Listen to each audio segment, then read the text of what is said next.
রাজশাহীর তালাইমারী এলাকায় মধ্যরাতে ঘটে গেল এক রহস্যজনক ঘটনা। একজন পুলিশ এসআই ও এক নারীকে অসামঞ্জস্যপূর্ণ অবস্থায় আটক করেছে স্থানীয় জনতা। কোন মাদ্রাসায়? উপশহরের মাদ্রাসা। ওই মাদ্রাসার নাম কি? কাজের নাম কি?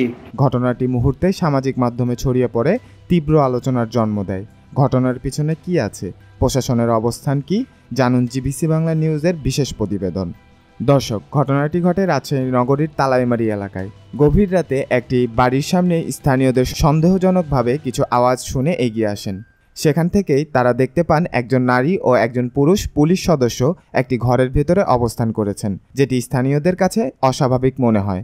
স্থায়ী জনতা তখন ঘরের দরজা খুলে দেখে দুজন ব্যক্তি অসঙ্গতিপূর্ণ অবস্থায় রয়েছেন। পুরুষটি নিজেকে একজন এসআই সহকারী উপপরিদর্শক পরিচয় দেন।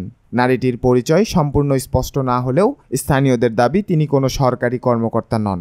এই ঘটনার কিছু অংশ স্থানীয়রা মোবাইলে ধারণ করে এবং সামাজিক মাধ্যমে ছড়িয়ে দেয়। ভিডিওতে দেখা যায় উত্তেজিত জনতা, পুলিশের হস্তক্ষেপ এবং পরে তাদের উদ্ধার করে থানায় নিয়ে যাওয়া। অনেকেই প্রশ্ন তুলেছেন, এই ধরনের অবস্থায় একজন পুলিশ সদস্যর থাকা কতটা শোভনীয়। ঘটনার পরপরই রাজশাহী মেট্রোপলিটন পুলিশের পক্ষ থেকে জানানো হয় বিষয়টি তদন্তাধীন এবং অভিযুক্ত কর্মকর্তাকে সাময়িক বরখাস্ত করে বিভাগীয় তদন্ত শুরু হয়েছে। পুলিশের মুখপাত্র বলেন, আইন সবার জন্য সমান। যদি কেউ নিয়ম বহির্ভূত কিছু করে থাকেন তবে তার বিরুদ্ধে যথাযথ ব্যবস্থা গ্রহণ করা হবে।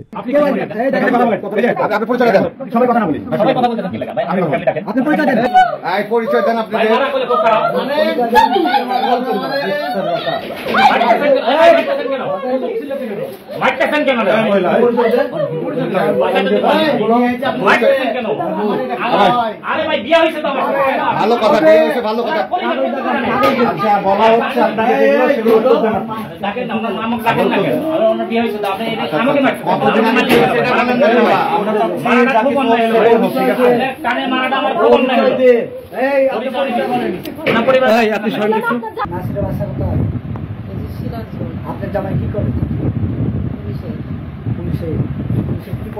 আইনজীবীরা বলছেন, সরকারি কর্মচারী হওয়া সত্ত্বেও কেউ যদি জনসম্মুখে অসামাজিক বা অনৈতিক কাজে যুক্ত থাকেন তাহলে সেটা শুধু চাকরিচ্যুতির বিষয় নয়, বরং আচরণ বিধিমালা ও ফৌজদারি অপরাধের মধ্যেও পড়তে পারে।